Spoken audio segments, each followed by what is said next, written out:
In the United States, where we have more land than people, it is not at all difficult for persons in good health to make money. In this comparatively new field there are so many avenues of success open, so many vocations which are not crowded, that any person of either sex who is willing, at least for the time being, to engage in any respectable occupation that offers, may find lucrative employment.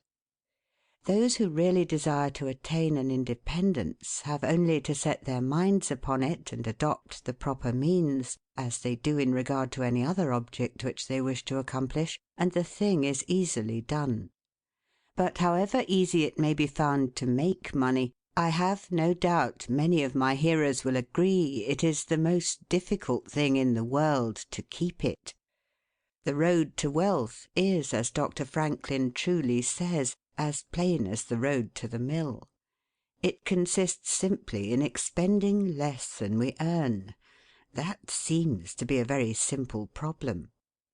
Mr. Micawber, one of those happy creations of the genial Dickens, puts the case in a strong light when he says that to have annual income of £20 per annum and spend £20 and sixpence is to be the most miserable of men, whereas to have an income of only £20 and spend but £19 and sixpence is to be the happiest of mortals. Many of my readers may say, "We understand this. This is economy, and we know economy is wealth. We know we can't eat our cake and keep it also." Yet I beg to say that perhaps more cases of failure arise from mistakes on this point than almost any other. The fact is, many people think they understand economy when they really do not. True economy is misapprehended, and people go through life without properly comprehending what that principle is. One says, "I have an income of so much, and here is my neighbour who has the same. Yet every year he gets something ahead and I fall short. Why is it? I know all about economy." He thinks he does, but he does not. There are men who think that economy consists in saving cheese parings and candle ends, in cutting off 2d from the laundress bill, and doing all sorts of little mean, dirty things. Economy is not meanness. The misfortune is also that this class of persons let their economy apply in only one direction. They fancy they are so wonderfully economical in saving a halfpenny when they ought to spend 2d that they think they can afford to squander in other directions. A few years ago, before kerosene oil was discovered or thought of, one might stop overnight at almost any farmer's house in the agricultural districts and get a very good supper, but after supper he might attempt to read in the sitting room and would find it impossible with the inefficient light of one candle. The hostess, seeing his dilemma, would say, "It is rather difficult to read here evenings. The proverb says, 'You must have a ship at sea in order to be able to burn 2 candles at once. We never have an extra candle, except on extra occasions.' These extra occasions occur, perhaps, twice a year. In this way the good woman saves $5, $6, or $10 in that time. But the information which might be derived from having the extra light would, of course, far outweigh a ton of candles. But the trouble does not end here. Feeling that she is so economical in tallow candles, she thinks she can afford to go frequently to the village and spend $20 or $30 for ribbons and furbelows, many of which are not necessary. This false connote may frequently be seen in men of business, and in those instances it often runs to writing paper. You find good business men who save all the old envelopes and scraps, and would not tear a new sheet of paper, if they could avoid it, for the world. This is all very well. They may in this way save $5 or $10 a year, but being so economical (only in note paper), they think they can afford to waste time, to have expensive parties and to drive their carriages. This is an illustration of Dr. Franklin's saving at the spigot and wasting at the bunghole, penny wise and pound foolish. Punch, in speaking of this one idea class of people, says, "They are like the man who bought a penny herring for his family's dinner and then hired a coach and four to take it home." I never knew a man to succeed by practising this kind of economy. True economy consists in always making the income exceed the outgo. Wear the old clothes a little longer if necessary. Dispense with the new pair of gloves. Mend the old dress. Live on plainer food if need be. So that under all circumstances, unless some unforeseen accident occurs, there will be a margin in favour of the income. A penny here and a dollar there, placed at interest, goes on accumulating, and in this way the desired result is attained. It requires some training, perhaps, to accomplish this economy, but when once used to it, you will find there is more satisfaction in rational saving than in irrational spending. Here is a recipe which I recommend. I have found it to work an excellent cure for extravagance, and especially for mistaken economy. When you find that you have no surplus at the end of the year, and yet have a good income, I advise you to take a few sheets of paper and form them into a book, and mark down every item of expenditure. Post it every day or week in 2 columns, one headed Necessaries or even Comforts, and the other headed Luxuries, and you will find that the latter column will be double, treble, and frequently 10 times greater than the former. The real comforts of life cost but a small portion of what most of us can earn. Dr. Franklin says, quote, "It is the eyes of others and not our own eyes which ruin us. If all the world were blind except myself, I should not care for fine clothes or furniture." End quote. It is the fear of what Mrs. Grundy may say that keeps the noses of many worthy families to the grindstone. In America many persons like to repeat, "We are all free and equal," but it is a great mistake, in more senses than one. That we are born free and equal is a glorious truth in one sense. Yet we are not all born equally rich, and we never shall be. One may say, "There is a man who has an income of $50,000 per annum, while I have but $1,000. I knew that fellow when he was poor like myself. Now he is rich and thinks he is better than I am. I will show him that I am as good as he is. I will go and buy a horse and buggy. No, I cannot do that. But I will go and hire one and ride this afternoon on the same road that he does, and thus prove to him that I am as good as he is." My friend, you need not take that trouble. You can easily prove that you are as good as he is. You have only to behave as well as he does. But you cannot make anybody believe that you are as rich as he is. Besides, if you put on these airs, and waste your time and spend your money, your poor wife will be obliged to scrub her fingers off at home and buy her tea 2 ounces at a time, and everything else in proportion, in order that you may keep up appearances, and, after all, deceive nobody. On the other hand, Mrs. Smith may say that her next-door neighbour married Johnson for his money, and everybody says so. She has a nice $1,000 camel's hair shawl, and she will make Smith get her an imitation one, and she will sit in a pew right next to her neighbour in church in order to prove that she is her equal. My good woman, you will not get ahead in the world if your vanity and envy thus take the lead. In this country, where we believe the majority ought to rule, we ignore that principle in regard to fashion, and let a handful of people, calling themselves the aristocracy, run up a false standard of perfection, and in endeavouring to rise to that standard, we constantly keep ourselves poor, all the time digging away for the sake of outside appearances. How much wiser to be a law unto ourselves and say, we will regulate our outgo by our income and lay up something for a rainy day.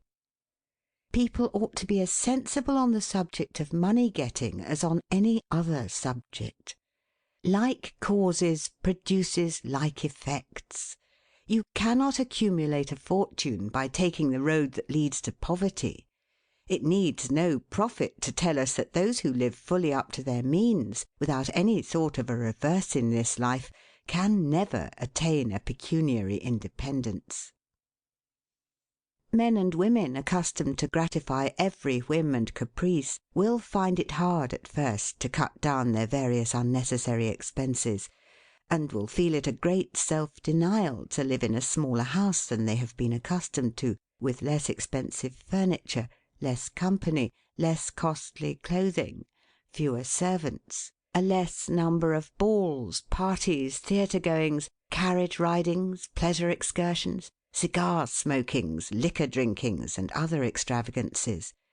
But after all, if they will try the plan of laying by a nest-egg, or in other words, a small sum of money at interest or judiciously invested in land, they will be surprised at the pleasure to be derived from constantly adding to their little pile, as well as from all the economical habits which are engendered by this course.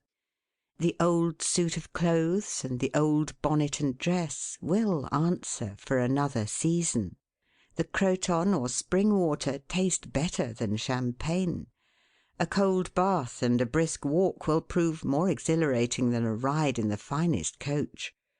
A social chat, an evening's reading in the family circle, or an hour's play of hunt the slipper and blind man's buff will be far more pleasant than a $50 or $500 party, when the reflection on the difference in cost is indulged in by those who begin to know the pleasures of saving. Thousands of men are kept poor, and tens of thousands are made so after they have acquired quite sufficient to support them well through life, in consequence of laying their plans of living on too broad a platform. Some families expend $20,000 per annum, and some much more, and would scarcely know how to live on less, while others secure more solid enjoyment frequently on a 20th part of that amount. Prosperity is a more severe ordeal than adversity, especially sudden prosperity. Easy come, easy go is an old and true proverb. A spirit of pride and vanity, when permitted to have full sway, is the undying cankerworm which gnaws the very vitals of a man's worldly possessions, let them be small or great, hundreds or millions. Many persons, as they begin to prosper, immediately expand their ideas and commence expending for luxuries, until in a short time their expenses swallow up their income, and they become ruined in their ridiculous attempts to keep up appearances and make a sensation. I know a gentleman of fortune who says that, when he first began to prosper, his wife would have a new and elegant sofa. "That sofa," he says, "cost me $30,000. When the sofa reached the house, it was found necessary to get chairs to match, then sideboards, carpets, and tables to correspond with them, and so on through the entire stock of furniture, when at last it was found that the house itself was quite too small and old-fashioned for the furniture, and a new one was built to correspond with the new purchases.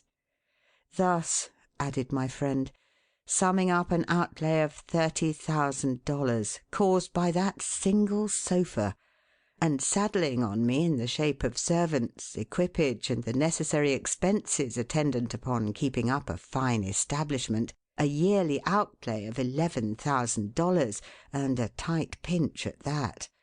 Whereas 10 years ago we lived with much more real comfort, because with much less care, on as many hundreds. The truth is," he continued, That sofa would have brought me to inevitable bankruptcy had not a most unexampled title to prosperity kept me above it, and had I not checked the natural desire to cut a dash. The foundation of success in life is good health. That is the substratum fortune. It is also the basis of happiness. A person cannot accumulate a fortune very well when he is sick. He has no ambition, no incentive, no force. Of course, there are those who have bad health and cannot help it. You cannot expect that such persons can accumulate wealth. But there are a great many in poor health who need not be so. If, then, sound health is the foundation of success and happiness in life, how important it is that we should study the laws of health, which is but another expression for the laws of nature. The nearer we keep to the laws of nature, the nearer we are to good health. And yet how many persons there are who pay no attention to natural laws, but absolutely transgress them, even against their own natural inclination. We ought to know that the sin of ignorance is never winked at in regard to the violation of nature's laws.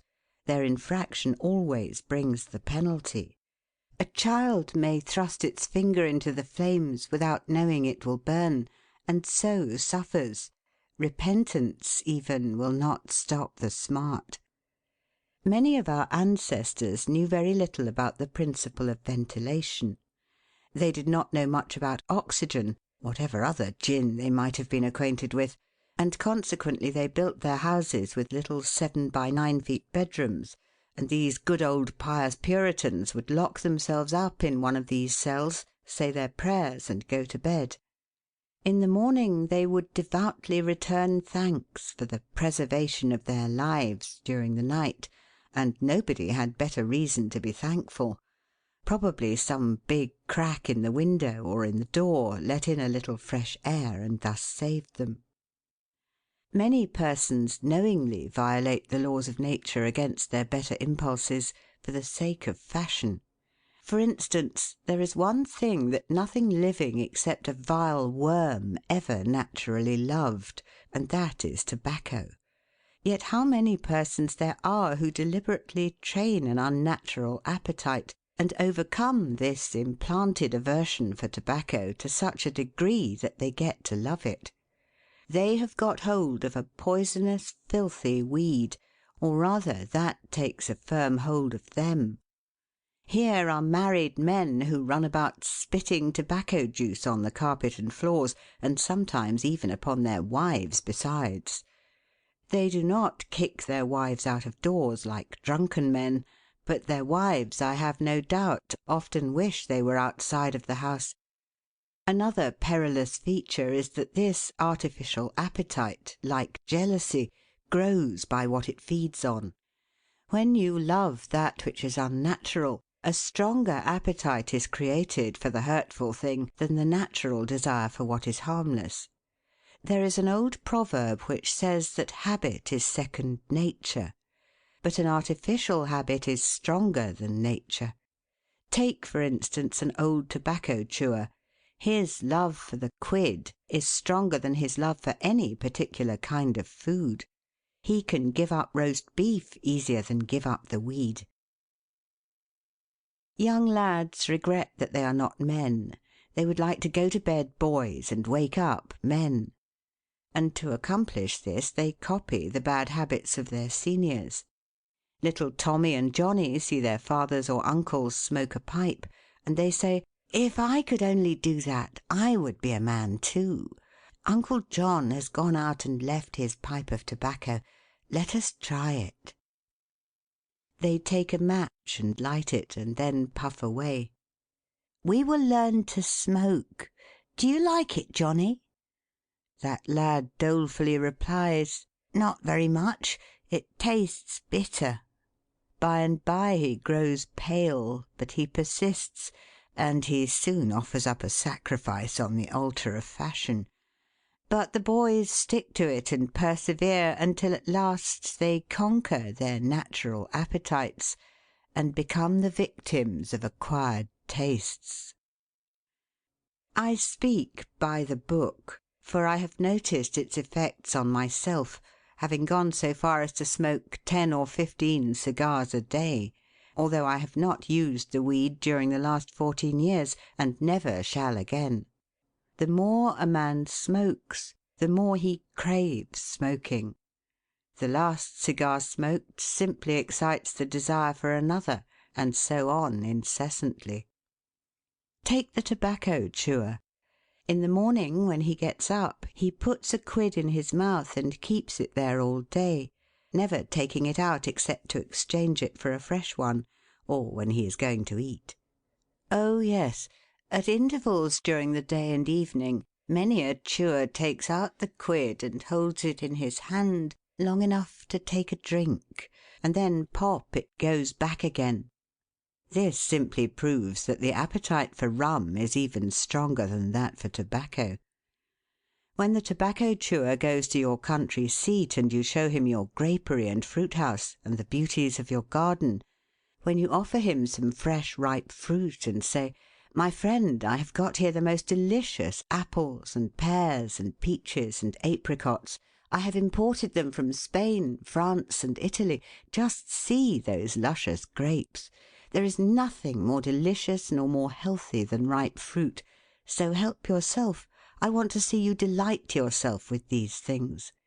He will roll the dear quid under his tongue and answer, "No, I thank you, I have got tobacco in my mouth." His palate has become narcotized by the noxious weed, and he has lost in a great measure the delicate and enviable taste for fruits. This shows what expensive, useless, and injurious habits men will get into. I speak from experience. I have smoked until I trembled like an aspen leaf, the blood rushed to my head, and I had a palpitation of the heart which I thought was heart disease, till I was almost killed with fright. When I consulted my physician, he said, "Break off tobacco using." I was not only injuring my health and spending a great deal of money, but I was setting a bad example. I obeyed his counsel. No young man in the world ever looked so beautiful as he thought he did behind a 15-cent cigar or a meerschaum. These remarks apply with tenfold force to the use of intoxicating drinks. To make money requires a clear brain. A man has got to see that 2 and 2 make 4. He must lay all his plans with reflection and forethought, and closely examine all the details and the ins and outs of business. As no man can succeed in business unless he has a brain to enable him to lay his plans, and reason to guide him in their execution, so no matter how bountifully a man may be blessed with intelligence, if the brain is muddled and his judgment warped by intoxicating drinks, it is impossible for him to carry on business successfully. How many good opportunities have passed, never to return, while a man was sipping a social glass with his friend? How many foolish bargains have been made under the influence of the nervine, which temporarily makes its victim think he is rich? How many important chances have been put off until to-morrow, and then for ever, because the wine cup has thrown the system into a state of lassitude, neutralizing the energies so essential to success in business? Verily, wine is a mocker. The use of intoxicating drinks as a beverage is as much an infatuation as is the smoking of opium by the Chinese, and the former is quite as destructive to the success of the business man as the latter. It is an unmitigated evil, utterly indefensible in the light of philosophy, religion, or good sense. It is the parent of nearly every other evil in our country. End of section 1. Don't mistake your vocation. The safest plan, and the one most sure of success for the young man starting in life, is to select the vocation which is most congenial to his tastes. Parents and guardians are often quite too negligent in regard to this. It is very common for a father to say, for example, I have 5 boys. I will make Billy a clergyman, John a lawyer, Tom a doctor, and Dick a farmer.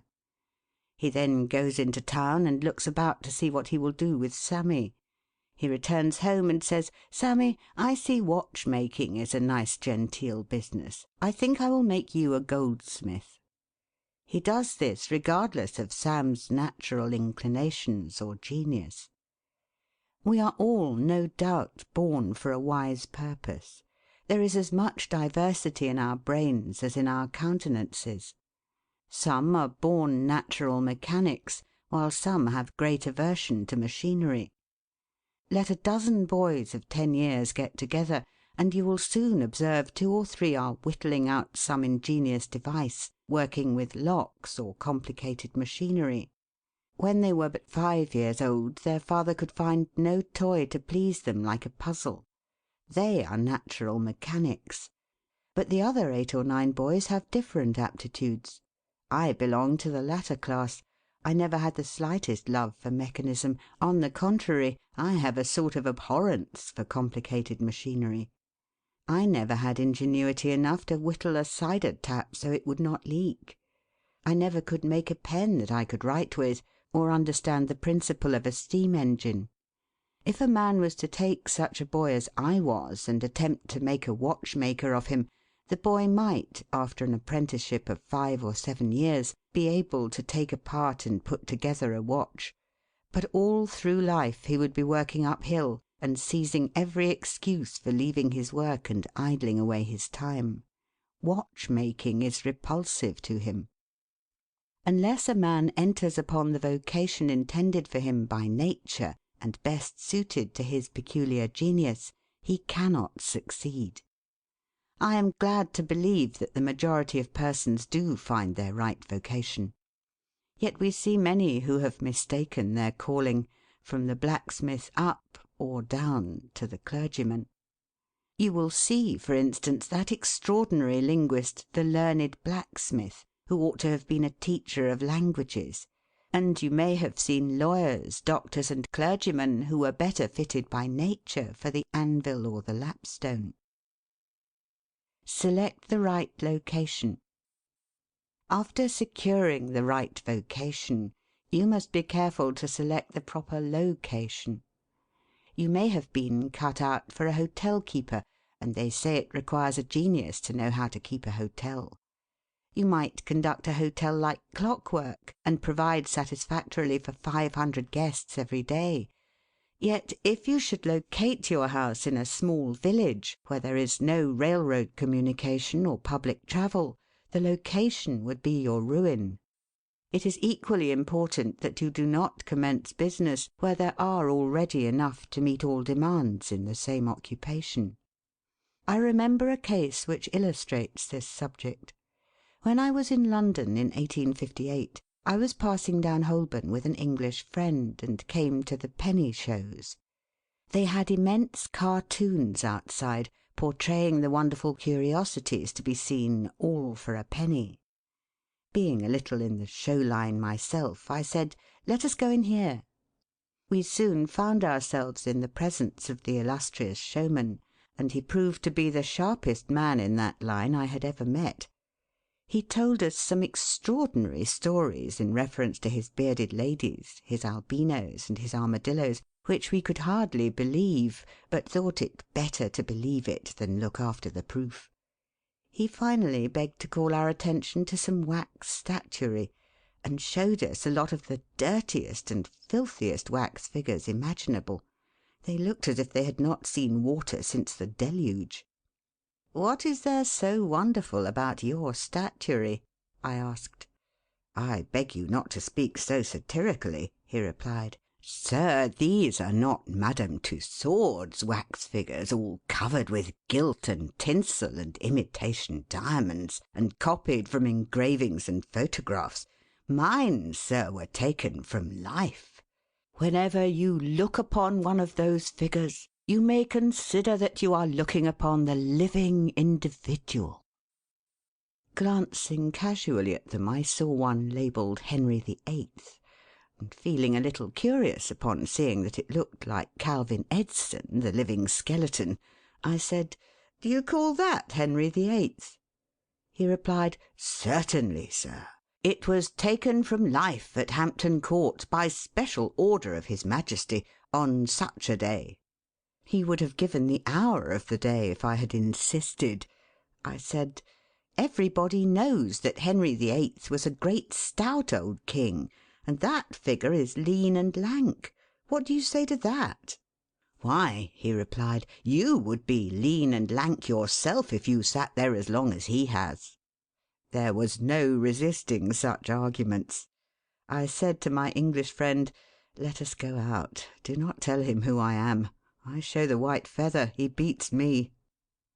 He followed us to the door, and seeing the rabble in the street, he called out, "Ladies and gentlemen, I beg to draw your attention to the respectable character of my visitors," pointing to us as we walked away. I called upon him a couple of days afterwards, told him who I was, and said, "My friend, you are an excellent showman, but you have selected a bad location." He replied, "This is true, sir. I feel that all my talents are thrown away. But what can I do?" "You can go to America," I replied. "You can give full play to your faculties over there. You will find plenty of elbow room in America. I will engage you for 2 years. After that you'll be able to go on your own account." He accepted my offer, and remained 2 years in my New York museum. He then went to New Orleans, and carried on a travelling show business during the summer. To day he is worth $60,000, simply because he selected the right vocation, and also secured the proper location. The old proverb says, 3 removes are as bad as a fire. But when a man is in the fire, it matters but little how soon or how often he removes. Avoid debt. Young men starting in life should avoid running into debt. There is scarcely anything that drags a person down like debt. It is a slavish position to get in, yet we find many a young man hardly out of his teens running in debt. He meets a chum and says, "Look at this, I have got trusted for a new suit of clothes." He seems to look upon the clothes as so much given to him. Well, it frequently is so, but if he succeeds in paying and then gets trusted again, he is adopting a habit which will keep him in poverty through life. Debt robs a man of his self-respect and makes him almost despise himself. Grunting and groaning and working for what he has eaten up or worn out, and now, when he is called upon to pay up, he has nothing to show for his money, this is properly termed working for a dead horse. I do not speak of merchants buying and selling on credit, or of those who buy on credit in order to turn the purchase to a profit. The old Quaker said to his farmer son, "John, never get trusted. But if thee gets trusted for anything, let it be for manure, because that will help thee pay it back again." Mr. Beecher advised young men to get in debt if they could to a small amount in the purchase of land in the country districts. If a young man, he says, will only get in debt for some land and then get married, these 2 things will keep him straight, or nothing will. This may be safe to a limited extent, but getting in debt for what you eat and drink and wear is to be avoided. Some families have a foolish habit of getting credit at the stores, and thus frequently purchase many things which might have been dispensed with. It is all very well to say, "I have got trusted for 60 days, and if I don't have the money, the creditor will think nothing about it." There is no class of people in the world who have such good memories as creditors. When the 60 days run out, you will have to pay. If you do not pay, you will break your promise, and probably resort to a falsehood. You may make some excuse or get in debt elsewhere to pay it, but that only involves you the deeper. A good-looking, lazy young fellow was the apprentice boy Horatio. His employer said, "Horatio, did you ever see a snail?" "I think I have," he drawled out. "You must have met him then, for I'm sure you never overtook one," said the boss. Your creditor will meet you or overtake you and say, "Now, my young friend, you agreed to pay me. You have not done it. You must give me your note." You give the note on interest, and it commences working against you. It is a dead horse. The creditor goes to bed at night and wakes up in the morning better off than when he retired to bed, because his interest has increased during the night, but you grow poorer while you are sleeping, for the interest is accumulating against you. Money is in some respects like fire. It is a very excellent servant, but a terrible master. When you have it mastering you, when interest is constantly piling up against you, it will keep you down in the worst kind of slavery. But let money work for you, and you have the most devoted servant in the world. It is no eye servant. There is nothing animate or inanimate that will work so faithfully as money when placed at interest, well secured. It works night and day, and in wet or dry weather. I was born in the Blue Law State of Connecticut, where the old Puritans had laws so rigid that it was said they fined a man for kissing his wife on Sunday. Yet these rich old Puritans would have thousands of dollars at interest, and on Saturday night would be worth a certain amount. On Sunday they would go to church and perform all the duties of a Christian.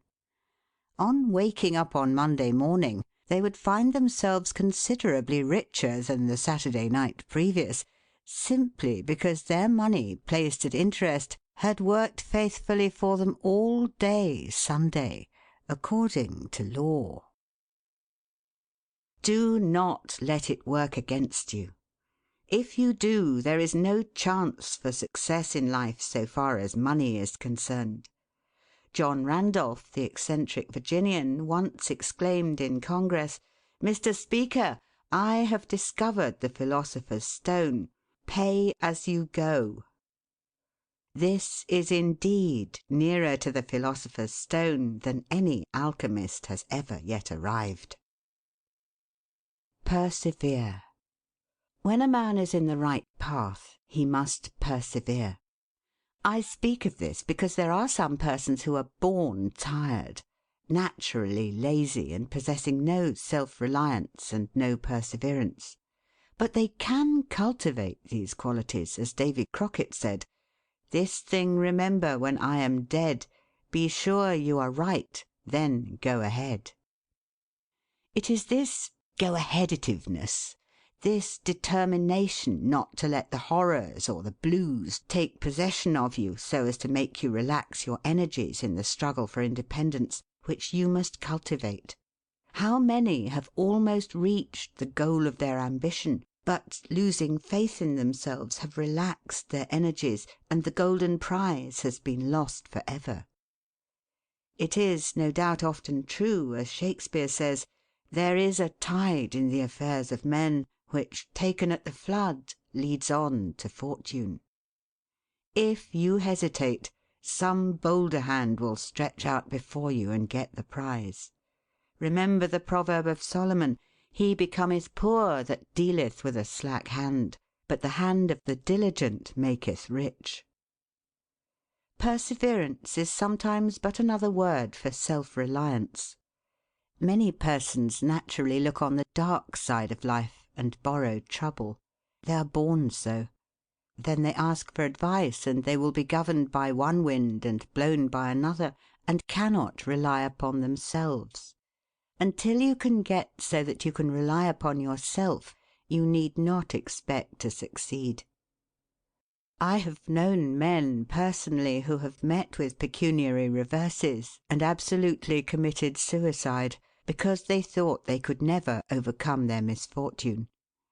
But I have known others who have met more serious financial difficulties and have bridged them over by simple perseverance, aided by a firm belief that they were doing justly and that Providence would overcome evil with good.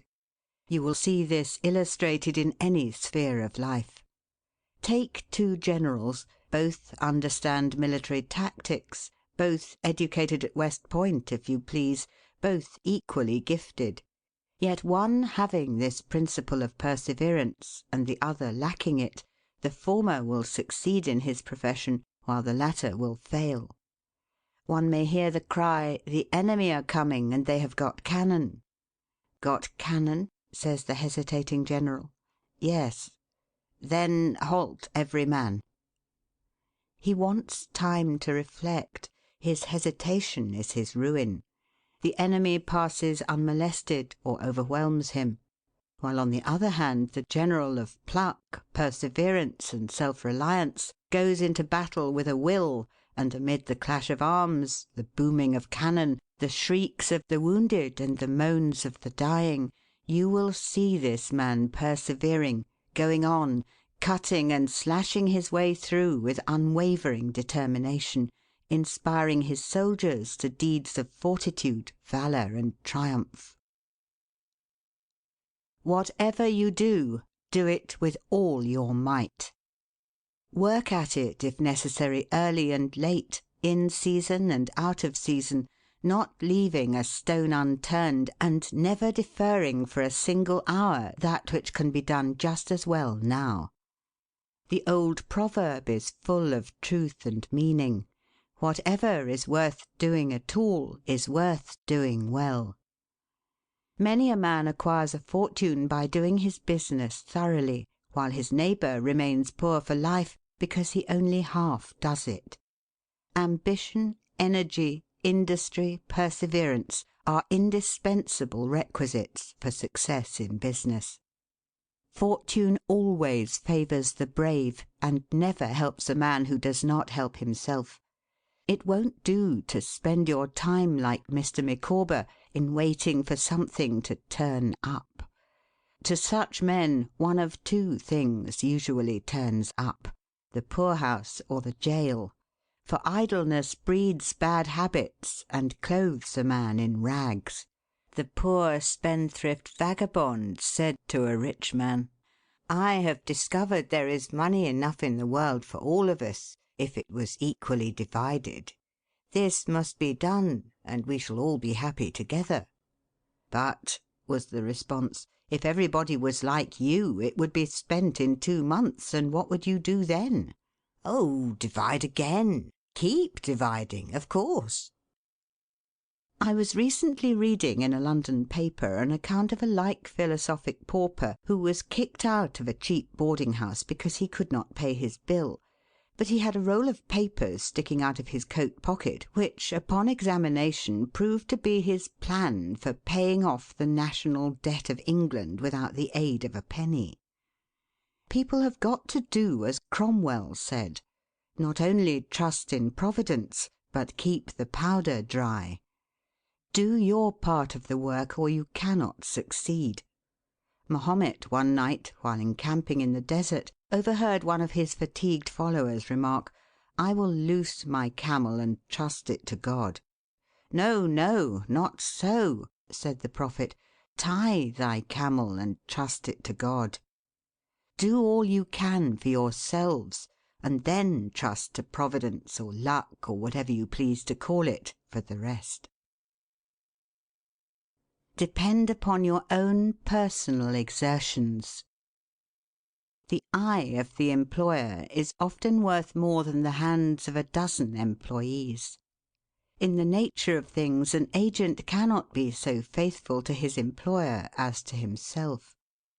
Many who are employers will call to mind instances where the best employees have overlooked important points which could not have escaped their own observation as a proprietor. No man has a right to expect to succeed in life unless he understands his business, and nobody can understand his business thoroughly unless he learns it by personal application and experience. A man may be a manufacturer. He has got to learn the many details of his business personally. He will learn something every day, and he will find he will make mistakes nearly every day. And these very mistakes are helps to him in the way of experiences, if he but heeds them. He will be like the Yankee tin pedlar, who, having been cheated as to quality in the purchase of his merchandise, said, "All right, there's a little information to be gained every day, I will never be cheated in that way again. Thus a man buys his experience, and it is the best kind if not purchased at too dear a rate. I hold that every man should, like Cuvier, the French naturalist, thoroughly know his business. So proficient was he in the study of natural history that you might bring to him the bone or even a section of a bone of an animal which he had never seen described, and, reasoning from analogy, he would be able to draw a picture of the object from which the bone had been taken. On one occasion his students attempted to deceive him. They rolled one of their number in a cow skin and put him under the professor's table as a new specimen. When the philosopher came into the room, some of the students asked him what animal it was. Suddenly the animal said, "I am the devil, and I am going to eat you." It was but natural that Cuvier should desire to classify this creature, and examining it intently, he said, "Divided hoof, graminivorous. It cannot be done." He knew that an animal with a split hoof must live upon grass and grain or other kind of vegetation, and would not be inclined to eat flesh, dead or alive, so he considered himself perfectly safe. The possession of a perfect knowledge of your business is an absolute necessity in order to ensure success. Among the maxims of the elder Rothschild was one, an apparent paradox: be cautious and bold. This seems to be a contradiction in terms, but it is not, and there is great wisdom in the maxim. It is, in fact, a condensed statement of what I have already said. It is to say, you must exercise your caution in laying your plans, but be bold in carrying them out. A man who is all caution will never dare to take hold and be successful, and a man who is all boldness is merely reckless and must eventually fail. A man may go on 'change and make $50,000 or $100,000 in speculating in stocks at a single operation, but if he has simple boldness without caution, it is mere chance, and what he gains to-day he will lose to-morrow. You must have both the caution and the boldness to ensure success. The Rothschilds have another maxim: never have anything to do with an unlucky man or place. That is to say, never have anything to do with a man or place which never succeeds, because, although a man may appear to be honest and intelligent, yet if he tries this or that thing and always fails, it is on account of some fault or infirmity that you may not be able to discover, but nevertheless which must exist. There is no such thing in the world as luck. There never was a man who could go out in the morning and find a purse full of gold in the street to-day, and another to-morrow, and so on, day after day. He may do so once in his life, but so far as mere luck is concerned, he is as liable to lose it as to find it. Like causes produce like effects. If a man adopts the proper methods to be successful, luck will not prevent him. If he does not succeed, there are reasons for it, although perhaps he may not be able to see them. Use the best tools. Men in engaging employees should be careful to get the best. Understand, you cannot have two good tools to work with, and there is no tool you should be so particular about as living tools. If you get a good one, it is better to keep him than keep changing. He learns something every day, and you are benefited by the experience he acquires. He is worth more to you this year than last, and he is the last man to part with, provided his habits are good and he continues faithful. If, as he gets more valuable, he demands an exorbitant increase of salary, on the supposition that you can't do without him, let him go. Whenever I have such an employee, I always discharge him, first to convince him that his place may be supplied, and second, because he is good for nothing if he thinks he is invaluable and cannot be spared. But I would keep him, if possible, in order to profit from the result of his experience. An important element in an employee is the brain. You can see bills up, hands wanted, but hands are not worth a great deal without heads. Mr. Beecher illustrates this in this wise. An employee offers his services by saying, "I have a pair of hands and one of my fingers thinks." "That is very good," says the employer. Another man comes along and says he has two fingers that think. "Ah, that is better." But a third calls in and says that all his fingers and thumbs think. That is better still.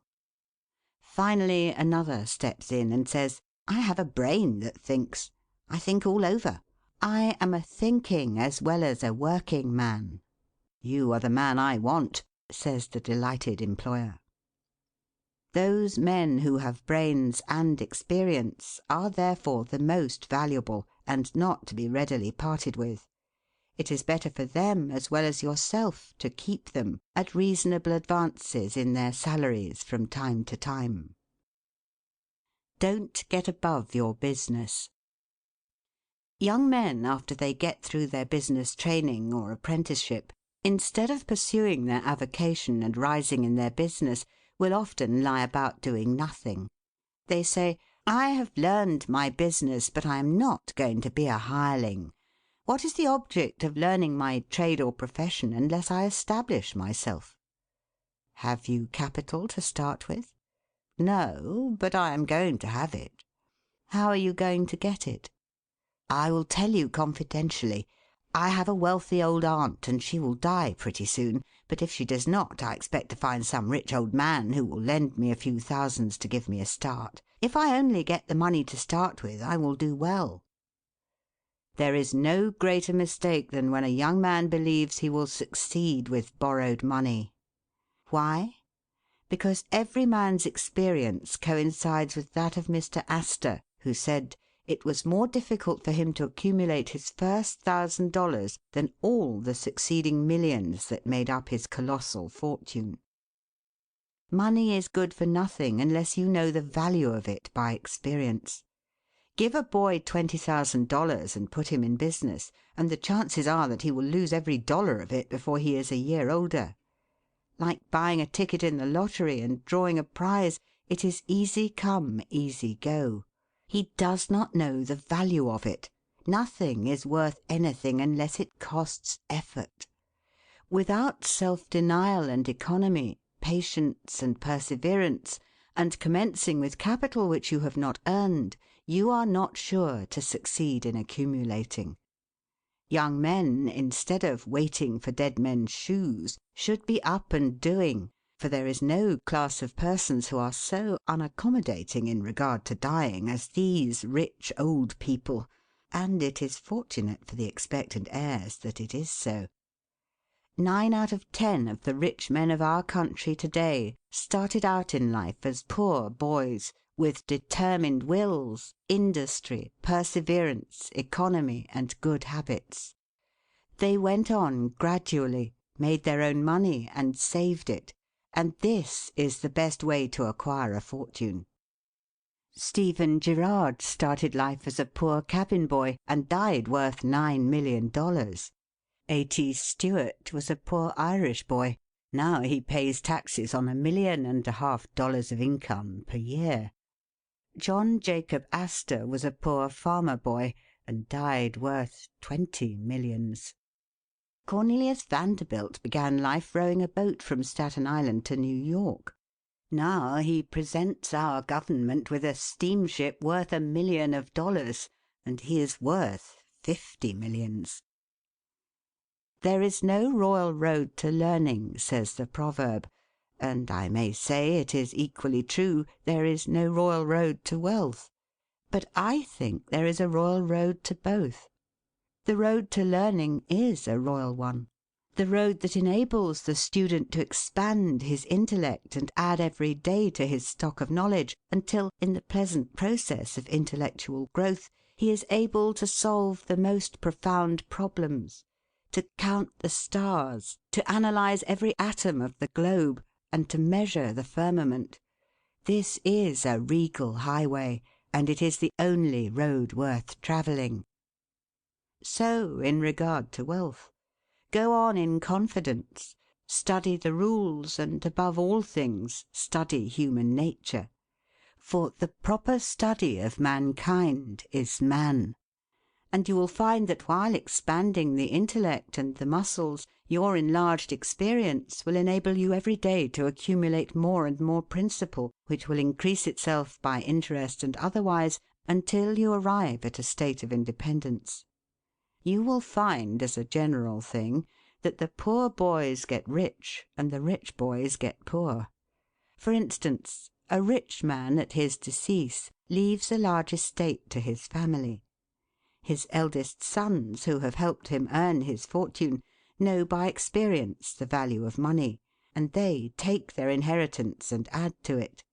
The separate portions of the young children are placed at interest, and the little fellows are patted on the head and told a dozen times a day, "You are rich. You will never have to work.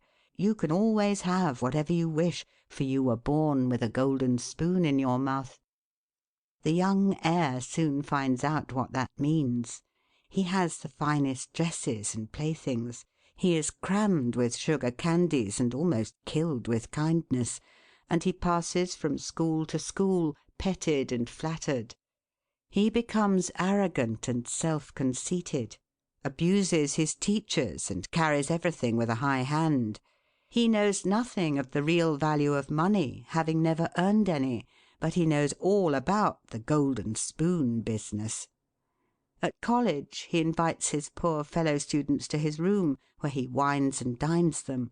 He is cajoled and caressed, and called a glorious good fellow because he is so lavish of his money.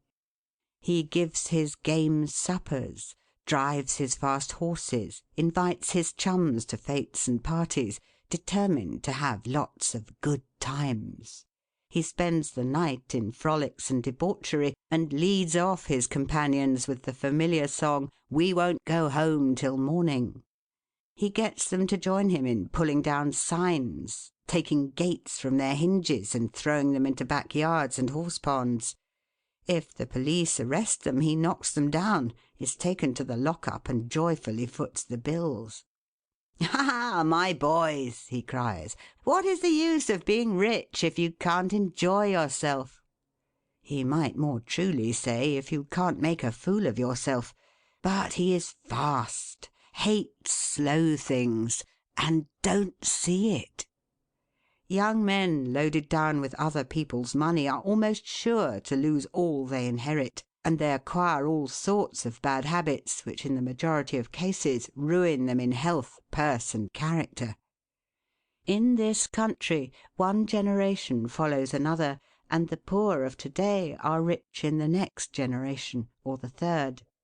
Their experience leads them on, and they become rich, and they leave vast riches to their young children. These children, having been reared in luxury, are inexperienced and get poor. And after long experience another generation comes on and gathers up riches again in turn. And thus history repeats itself, and happy is he who by listening to the experience of others avoids the rocks and shoals on which so many have been wrecked. In England the business makes the man. If a man in that country is a mechanic or working man, he is not recognised as a gentleman. On the occasion of my first appearance before Queen Victoria, the Duke of Wellington asked me what sphere in life General Tom Thumb's parents were in. "His father is a carpenter," I replied. "Oh, I had heard he was a gentleman," was the response of his Grace. In this republican country, the man makes the business. No matter whether he is a blacksmith, a shoemaker, a farmer, banker, or lawyer, so long as his business is legitimate, he may be a gentleman. So any legitimate business is a double blessing. It helps the man engaged in it, and also helps others. The farmer supports his own family, but he also benefits the merchant or mechanic who needs the products of his farm. The tailor not only makes a living by his trade, but he also benefits the farmer, the clergyman, and others who cannot make their own clothing. But all these classes of men may be gentlemen. The great ambition should be to excel all others engaged in the same occupation. The college student who was about graduating said to an old lawyer, "I have not yet decided which profession I will follow. Is your profession full?" "The basement is much crowded, but there is plenty of room upstairs," was the witty and truthful reply. No profession, trade, or calling is overcrowded in the upper story. Wherever you find the most honest and intelligent merchant or banker, or the best lawyer, the best doctor, the best clergyman, the best shoemaker, carpenter, or anything else, that man is most sought for and has always enough to do. As a nation, Americans are too superficial. They are striving to get rich quickly, and do not generally do their business as substantially and thoroughly as they should. But whoever excels all others in his own line, if his habits are good and his integrity undoubted, cannot fail to secure abundant patronage and the wealth that naturally follows. Let your motto then always be Excelsior, for by living up to it there is no such word as fail. Learn something useful. Every man should make his son or daughter learn some useful trade or profession, so that in these days of changing fortunes, of being rich to-day and poor to-morrow, they may have something tangible to fall back upon. This provision might save many persons from misery who by some unexpected turn of fortune have lost all their means. Let hope predominate, but be not too visionary. Many persons are always kept poor because they are too visionary. Every project looks to them like certain success, and therefore they keep changing from one business to another, always in hot water, always under the harrow. The plan of counting the chickens before they are hatched is an error of ancient date, but it does not seem to improve by age. Do not scatter your powers. Engage in one kind of business only, and stick to it faithfully until you succeed, or until your experience shows that you should abandon it. A constant hammering on one nail will generally drive it home at last, so that it can be clinched. When a man's undivided attention is centred on one object, his mind will constantly be suggesting improvements of value, which would escape him if his brain was occupied by a dozen different subjects at once. Many a fortune has slipped through a man's fingers because he was engaged in too many occupations at a time. There is good sense in the old caution against having too many irons in the fire at once. Be systematic. Men should be systematic in their business. A person who does business by rule, having a time and place for everything, doing his work promptly, will accomplish twice as much and with half the trouble of him who does it carelessly and slipshod. By introducing system into all your transactions, doing one thing at a time, always meeting appointments with punctuality, you find leisure for pastime and recreation. Whereas the man who only half does one thing and then turns to something else and half does that, will have his business at loose ends, and will never know when his day's work is done, for it never will be done. Of course there is a limit to all these rules. We must try to preserve the happy medium, for there is such a thing as being too systematic. There are men and women, for instance, who put away things so carefully that they can never find them again. It is too much like the red tape formality at Washington and Mr. Dickens' Circumlocution Office, all theory and no result. When the Astor House was first started in New York City, it was undoubtedly the best hotel in the country. The proprietors had learned a good deal in Europe regarding hotels, and the landlords were proud of the rigid system which pervaded every department of their great establishment. When 12 o'clock at night had arrived and there were a number of guests around, one of the proprietors would say, "Touch that bell, John," and in 2 minutes 60 servants, with a water bucket in each hand, would present themselves in the hall. "This," said the landlord, addressing his guests, "is our fire bell. It will show you we are quite safe here. We do everything systematically." This was before the Croton water was introduced into the city. But they sometimes carried their system too far. On one occasion, when the hotel was thronged with guests, one of the waiters was suddenly indisposed, and although there were 50 waiters in the hotel, the landlord thought he must have his full complement, or his system would be interfered with. Just before dinner time he rushed downstairs and said, "There must be another waiter. I am 1 waiter short. What can I do?"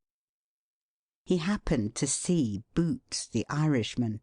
"Pat," said he, "wash your hands and face. Take that white apron and come into the dining room in 5 minutes." Presently Pat appeared as required, and the proprietor said, "Now, Pat, you must stand behind these 2 chairs and wait on the gentleman who will occupy them.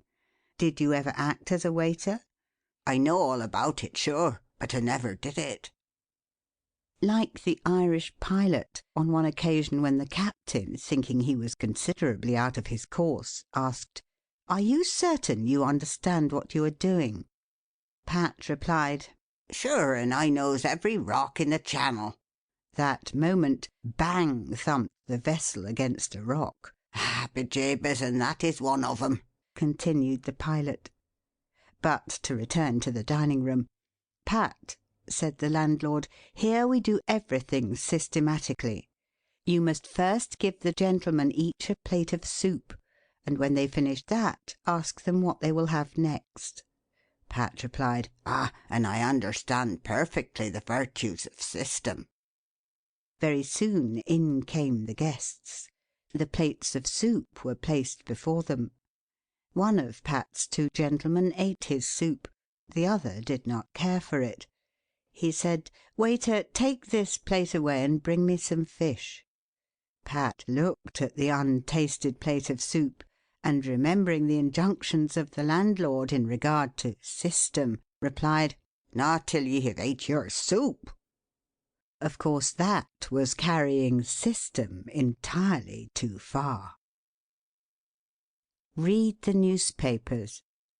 Always take a trustworthy newspaper, and thus keep thoroughly posted in regard to the transactions of the world.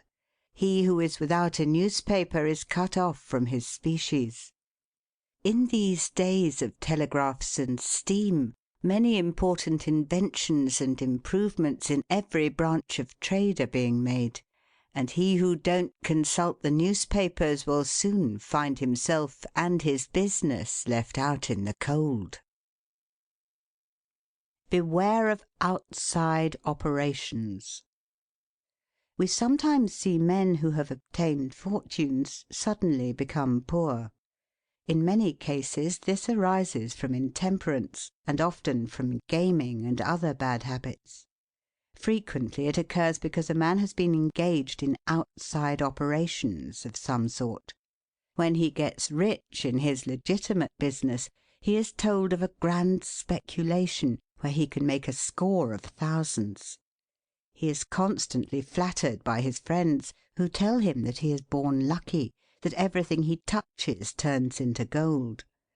Now, if he forgets that his economical habits, his rectitude of conduct, and a personal attention to a business which he understood caused his success in life, he will listen to the siren voices. He says, "I will put in $20,000. I have been lucky, and my good luck will soon bring me back $60,000. A few days elapse, and it is discovered he must put in $10,000 more. Soon after he is told it is all right, but certain matters not foreseen require an advance of $20,000 more, which will bring him a rich harvest. But before the time comes around to realize, The bubble bursts. He loses all he is possessed of, and then he learns what he ought to have known at the first, that however successful a man may be in his own business, if he turns from that and engages in a business which he don't understand, he is like Samson when shorn of his locks. His strength has departed, and he becomes like other men. If a man has plenty of money, he ought to invest something in everything that appears to promise success and that will probably benefit mankind.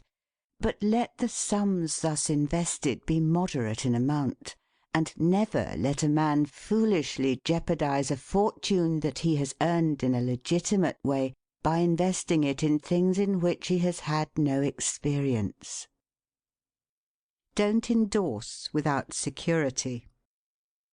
I hold that no man ought ever to endorse a note or become security for any man, be it his father or brother, to a greater extent than he can afford to lose and care nothing about, without taking good security.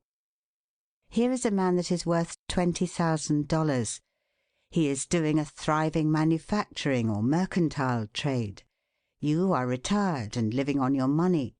He comes to you and says, "You are aware that I am worth $20,000 and don't owe a dollar. If I had $5,000 in cash, I could purchase a particular lot of goods and double my money in a couple of months. Will you endorse my note for that amount?" You reflect that he is worth $20,000, and you incur no risk by endorsing his note. You like to accommodate him, and you lend your name without taking the precaution of getting security. Shortly after, he shows you the note with your endorsement cancelled, and tells you, probably truly, that he made the profit that he expected by the operation. You reflect that you have done a good action, and the thought makes you feel happy. By and by the same thing occurs again, and you do it again. You have already fixed the impression in your mind that it is perfectly safe to endorse his notes without security. But the trouble is, this man is getting money too easily. He has only to take your note to the bank, get it discounted, and take the cash. He gets money for the time being without effort, without inconvenience to himself. Now mark the result. He sees a chance for speculation outside of his business. A temporary investment of only $10,000 is required. It is sure to come back before a note at the bank would be due. He places a note for that amount before you. You sign it almost mechanically. Being firmly convinced that your friend is responsible and trustworthy, you endorse his notes as a matter of course. Unfortunately, the speculation does not come to a head quite so soon as was expected, and another $10,000 note must be discounted to take up the last one when due. Before this note matures, the speculation has proved an utter failure, and all the money is lost. Does the loser tell his friend, the endorser, that he has lost half of his fortune? Not at all. He don't even mention that he has speculated at all. But he has got excited. The spirit of speculation has seized him. He sees others making large sums in this way. We seldom hear of the losers. And like other speculators, he looks for his money where he loses it. He tries again. Endorsing notes has become chronic with you, and at every loss he gets your signature for whatever amount he wants. Finally, you discover your friend has lost all of his property and all of yours. You are overwhelmed with astonishment and grief, and you say, "It is a hard thing. My friend here has ruined me." But you should add, "I have also ruined him." If you had said in the first place, "I will accommodate you, but I never endorse without taking ample security," he could not have gone beyond the length of his tether, and he would never have been tempted away from his legitimate business. It is a very dangerous thing, therefore, at any time, to let people get possession of money too easily. It tempts them to hazardous speculations, if nothing more. Solomon truly said, "He that hateth suretyship is sure." So with the young man starting in business. Let him understand the value of money by earning it. When he does understand its value, then grease the wheels a little in helping him to start business. But remember, men who get money with too great facility cannot usually succeed. You must get the first dollars by hard knocks and at some sacrifice in order to appreciate the value of those dollars. Advertise your business. We all depend, more or less, upon the public for our support. We all trade with the public: lawyers, doctors, shoemakers, artists, blacksmiths, showmen, opera singers, railroad presidents, and college professors. Those who deal with the public must be careful that their goods are valuable, that they are genuine and will give satisfaction. When you get an article which you know is going to please your customers, and that when they have tried it they will feel they have got their money's worth, then let the fact be known that you have got it. Be careful to advertise it in some shape or other, because it is evident that if a man has ever so good an article for sale, and nobody knows it, it will bring him no return. In a country like this, where nearly everybody reads, and where newspapers are issued and circulated in editions of 5,000 to 200,000, it would be very unwise if this channel was not taken advantage of to reach the public in advertising. A newspaper goes into the family and is read by wife and children as well as the head of the house. Hence hundreds and thousands of people may read your advertisement while you are attending to your routine business. Many, perhaps, read it while you are asleep. The whole philosophy of life is first sow, then reap. That is the way the farmer does. He plants his potatoes and corn and sows his grain, and then goes about something else, and the time comes when he reaps. But he never reaps first and sows afterwards. This principle applies to all kinds of business, and to nothing more eminently than to advertising. If a man has a genuine article, there is no way in which he can reap more advantageously than by sowing to the public in this way. He must, of course, have a really good article, and one which will please his customers. Anything spurious will not succeed permanently, because the public is wiser than many imagine. Men and women are selfish, and we all prefer purchasing where we can get the most for our money, and we try to find out where we can most surely do so. You may advertise a spurious article and induce many people to call and buy it once, but they will denounce you as an impostor and swindler, and your business will gradually die out and leave you poor. This is right. Few people can safely depend upon chance custom. You all need to have your customers return and purchase again. A man said to me, "I have tried advertising and did not succeed, yet I have a good article." I replied, "My friend, there may be exceptions to a general rule, but how do you advertise?" "I put it in a weekly newspaper 3 times and paid $1.50 for it." I replied, "Sir, advertising is like learning. A little is a dangerous thing." A French writer says that the reader of a newspaper does not see the first insertion of an ordinary advertisement. The second insertion he sees, but does not read. The third insertion he reads. The fourth insertion he looks at the price. The fifth insertion he speaks of it to his wife. The sixth insertion he is ready to purchase. And the seventh insertion he purchases. Your object in advertising is to make the public understand what you have got to sell. And if you have not the pluck to keep advertising until you have imparted that information, all the money you have spent is lost. You are like the fellow who told the gentleman if he would give him 10 cents it would save him $1. How can I help you so much with so small a sum? Asked the gentleman in surprise. I started out this morning, hiccuped the fellow, with the full determination to get drunk, and I have spent my only $1 to accomplish the object, and it has not quite done it. 10 cents worth more of whiskey would just do it, and in this manner I should save the $1 already expended. So a man who advertises at all must keep it up until the public know who and what he is, and what his business is, or else the money invested in advertising is lost. Some men have a peculiar genius for writing a striking advertisement, one that will arrest the attention of the reader at first sight. This tact, of course, gives the advertiser a great advantage. Sometimes a man makes himself popular by an unique sign or a curious display in his window.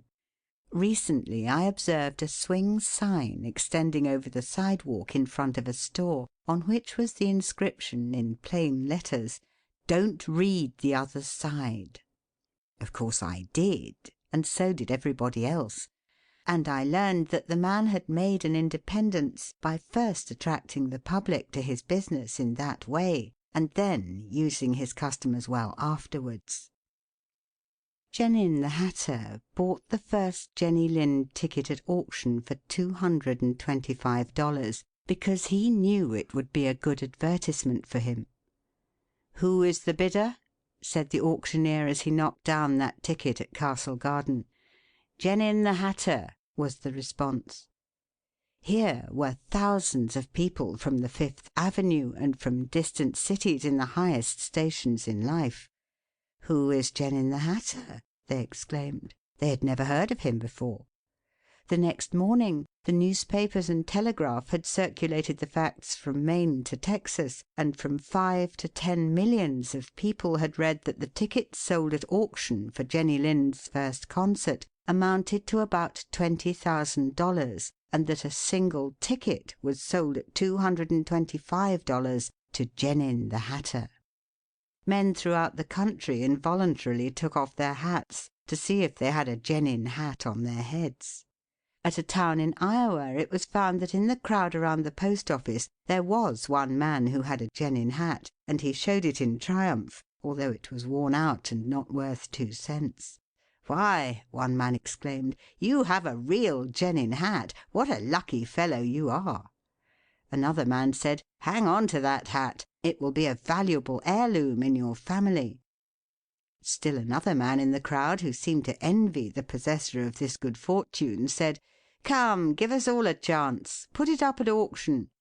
He did so, and it was sold as a keepsake for $9.50. What was the consequence to Mr. Genin? He sold 10,000 extra hats per annum the first 6 years. 9/10 of the purchasers bought of him probably out of curiosity, and many of them, finding that he gave them an equivalent for their money, became his regular customers. This novel advertisement first struck their attention, and then, as he made a good article, they came again.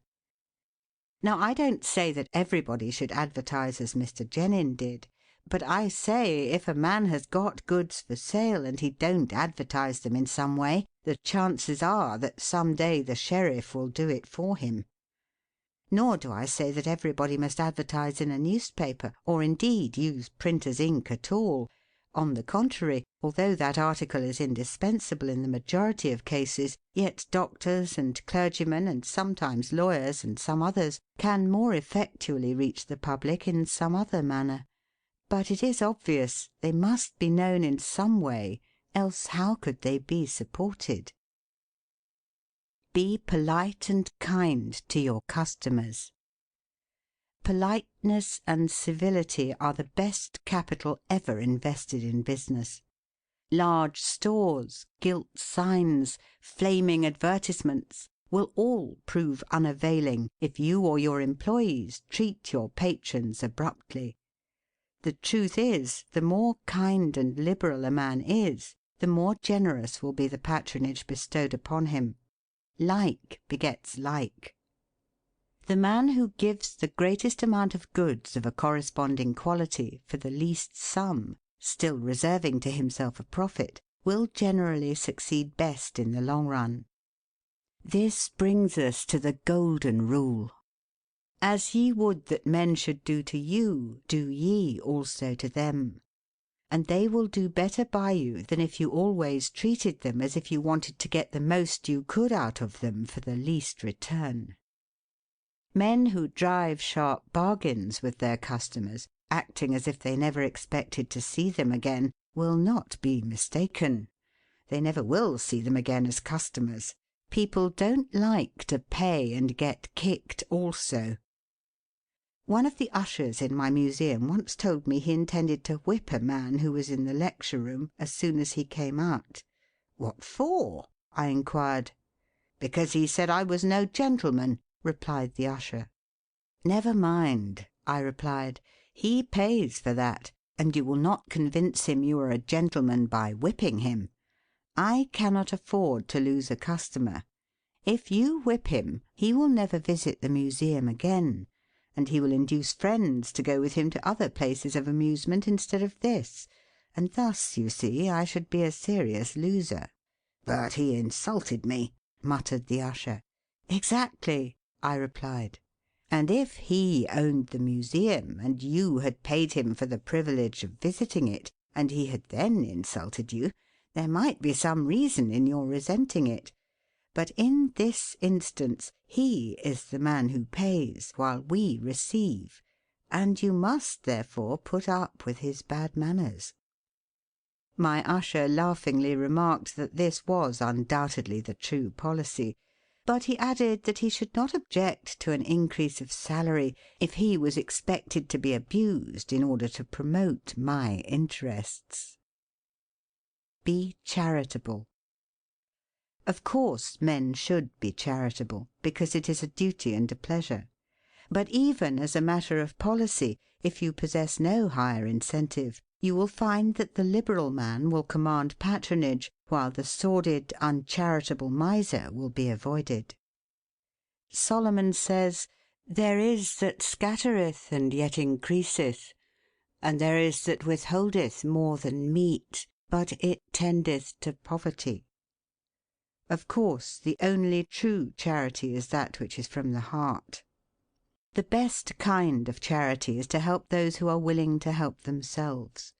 Promiscuous almsgiving, without inquiring into the worthiness of the applicant, is bad in every sense. But to search out and quietly assist those who are struggling for themselves is the kind that scattereth and yet increaseth. But don't fall into the idea that some persons practice of giving a prayer instead of a potato and a benediction instead of bread to the hungry. It is easier to make Christians with full stomachs than empty. Don't blab. Some men have a foolish habit of telling their business secrets. If they make money, they like to tell their neighbours how it was done. Nothing is gained by this, and ofttimes much is lost. Say nothing about your profits, your hopes, your expectations, your intentions. And this should apply to letters as well as to conversation. Goethe makes Mephistopheles say, "Never write a letter nor destroy one." Business men must write letters, but they should be careful what they put in them. If you are losing money, be specially cautious and not tell of it, or you will lose your reputation. Preserve your integrity. It is more precious than diamonds or rubies. The old miser said to his sons, "Get money. Get it honestly if you can, but get money." This advice was not only atrociously wicked, but it was the very essence of stupidity. It was as much as to say, if you find it difficult to obtain money honestly, you can easily get it dishonestly. Get it in that way. Poor fool! Not to know that the most difficult thing in life is to make money dishonestly. Not to know that our prisons are full of men who attempted to follow this advice. not to understand that no man can be dishonest without soon being found out, and that when his lack of principle is discovered, nearly every avenue to success is closed against him for ever. The public very properly shun all whose integrity is doubted. No matter how polite and pleasant and accommodating a man may be, none of us dare to deal with him if we suspect false weights and measures. Strict honesty not only lies at the foundation of all success in life financially, but in every other respect. Uncompromising integrity of character is invaluable. It secures to its possessor a peace and joy which cannot be attained without it, which no amount of money, or houses and lands, can purchase. A man who is known to be strictly honest may be ever so poor, but he has the purses of all the community at his disposal, for all know that if he promises to return what he borrows, he will never disappoint them. As a mere matter of selfishness, therefore, if a man had no higher motive for being honest, all will find that the maxim of Dr. Franklin can never fail to be true, that honesty is the best policy. To get rich is not always equivalent to being successful. There are many rich poor men, while there are many others, honest and devout men and women, who have never possessed so much money as some rich persons squander in a week, but who are nevertheless really richer and happier than any man can ever be while he is a transgressor of the higher laws of his being. The inordinate love of money, no doubt, may be and is the root of all evil, but money itself, when properly used, is not only a handy thing to have in the house, but affords the gratification of blessing our race by enabling its possessor to enlarge the scope of human happiness and human influence. The desire for wealth is nearly universal, and none can say it is not laudable, provided the possessor of it accepts its responsibilities and uses it as a friend to humanity. The history of money-getting, which is commerce, is a history of civilization, and wherever trade has flourished most, there too have art and science produced the noblest fruits. In fact, as a general thing, money-getters are the benefactors of our race. To them, in a great measure, are we indebted for our institutions of learning and of art, our academies, colleges, and churches. It is no argument against the desire for, or the possession of wealth, to say that there are sometimes misers who hoard money only for the sake of hoarding, and who have no higher aspiration than to grasp everything which comes within their reach. As we have sometimes hypocrites in religion and demagogues in politics, so there are occasionally misers among money-getters. These, however, are only exceptions to the general rule. But when, in this country, we find such a nuisance and stumbling block as a miser, we remember with gratitude that in America we have no laws of primogeniture, and that in the due course of nature the time will come when the hoarded dust will be scattered for the benefit of mankind. To all men and women, therefore, do I conscientiously say, make money honestly and not otherwise, for Shakespeare has truly said, "He that wants money, means, and content, is without 3 good friends." End of The Art of Money Getting, or Golden Rules for Making Money, by P. T. Barnum.